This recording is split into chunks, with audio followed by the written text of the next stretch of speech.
বাবা আমরা কোথায় এখন? আমাদের বাড়িতে মা।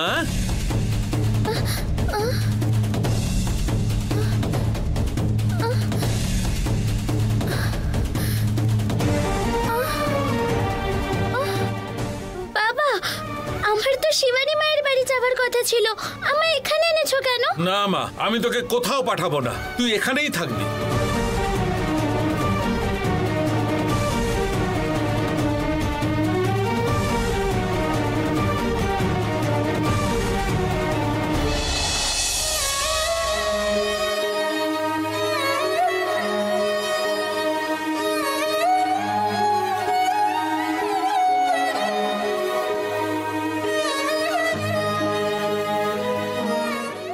বাবা তুমি কিন্তু এটা ঠিক করোনি। শিবানী মায়ের কথা না শুনে আমি এখানে এসেছিলাম মাকে বাঁচানোর জন্য। মা তো সুস্থ হয়ে গেছে বলো, তার মানে আমার এখন শিবানী মায়ের কাছে ফিরে যাওয়া উচিত। তুমি আমায় এখানে কেন নিয়ে এলে?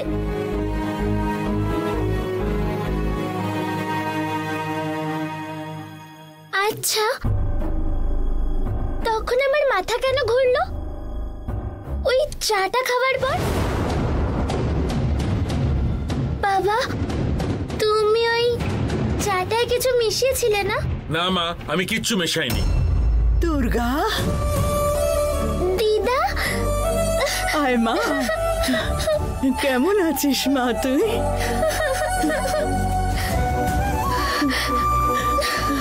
ওরে পাপি, এই মেয়েটাকে তুলে এনে তুই ঠিক কাজ করলি? কেন এই ধরনের কাজ করলি? তোর লজ্জা করলো না এটা করতে? আমি আমার মেয়ের জন্য সবকিছু করতে পারি, ওকে ছাড়া আমি থাকতে পারবো না। বেচারি আমার বউ কত কষ্ট করছে, ঘুম খাওয়া সব ছেড়ে দিয়েছে জানো না? মাঝরাতে উঠে বসে থাকে, দুর্গা দুর্গা বলে শুধু কাঁদতে থাকে। ও না থাকাতে আমরা কত কষ্ট পেয়েছি জানো? এই পালিত মেয়ের জন্য তোদের যদি এত কষ্ট হয়, তাহলে যে জন্ম দিয়েছে তার কত কষ্ট হচ্ছে বলতো? ভেবে দেখেছিস একবার? মা আর বাচ্চাকে দূরে করে তুমিই তো আমাদেরকে দিয়েছিলে, এবার তুমি আমাদেরই ভুল বলে দোষ দিচ্ছ। আমি পাপী রে, আমি শান্তিতে মরতেও পারবো না। কি ভুল করলাম আমি, সবার জীবন নরক করে দিয়েছি। তোর কাছে হাত জোড় করছি, তুই পুলিশকে একটা ফোন কর। এই মেয়েটাকে পুলিশ শিবানীর কাছে দিয়ে আসুক। মেয়েকে খুঁজতে খুঁজতে এখানে চলে এলে খুব বড় সমস্যা হয়ে যাবে। আমি কাউকে ফোন করব না, কেউ যদি এসে মেয়েকে চায় আমি দেব না। মেয়েকে আমাদের থেকে দূরে সরিয়ে রেখে রোজ রোজ বরাত থেকে একেবারে মরে যাওয়া ভালো। কে আসবে আমিও দেখে নেব, ব্যবস্থা করছি। এই শোন রে, কোথায় যাচ্ছিস তুই? দাঁড়া, এই দাঁড়া রে। এই কি করছিস তুই? শোন, চুপ করো তোমরা, কোনো কথা বলবে না। কে আসবে সেটা আমি দেখে নেব। এটা কি করছিস? এই শোন, এটা করিস না। যাও যাও ভেতরে। এই এই এটা তুই অন্যায় করছিস। না ভেতরে যাও। আমাদের ভেতরে বন্ধ করিস না। এই দরজা খোল। এই আমি দরজায় পাহারা রইলাম, দরজাটা খুলে দে। এবার দেখি কে আমার মেয়েকে নিয়ে যায়। শোন আমার কথা শোন, তুই যা করছিস ভুল করছিস। আমার কথাটা শোন, এইরকম কাজ করিস না। কি হবে সব করে?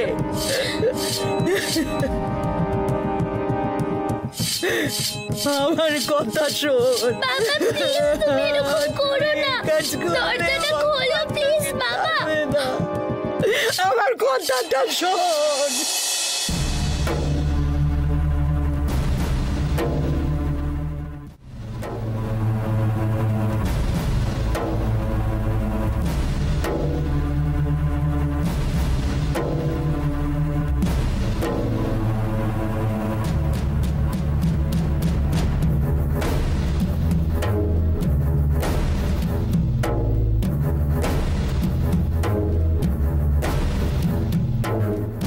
কোর্টে জাজ ম্যাডাম কি বললেন? আগে বকলেন, তারপর বললেন কোনো সমস্যা হলে ঠান্ডা মাথায় ভাবতে, আত্মহত্যা করা মহাপাপ সে কথাই বললেন ম্যাডাম। ব্যান্ডেজ খুলেছেন? হ্যাঁ ম্যাডাম, এই ব্যান্ডেজটায় খুব অস্বস্তি হচ্ছিল, ডাক্তারকে বললাম তাই উনি খুলে দিয়েছেন। ঠিক আছে, সাবধানে থাকবেন। ইনজুরি ঠিক না হওয়া পর্যন্ত জলে হাত দেবেন না। ঠিক আছে ম্যাডাম। বাস স্ট্যান্ড অব্দি ড্রপ করে দিচ্ছি, আসুন।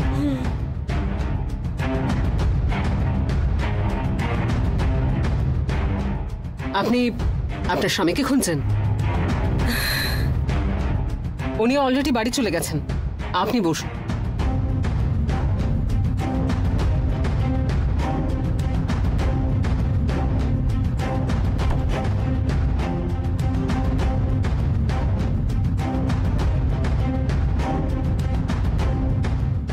একটা কথা শুনুন কনস্টেবল, উনি যে বাসে উঠবেন সেটা ফলো করতে হবে, তাহলে ওনার হাজবেন্ডকে ধরতে পারবো।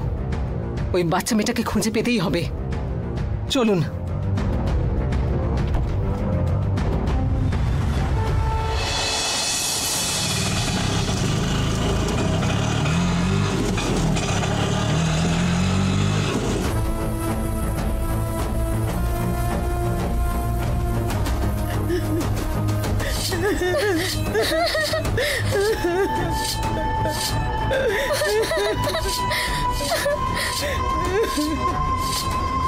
আরে তুমি এখানে কেন কাটারি ধার দিচ্ছ?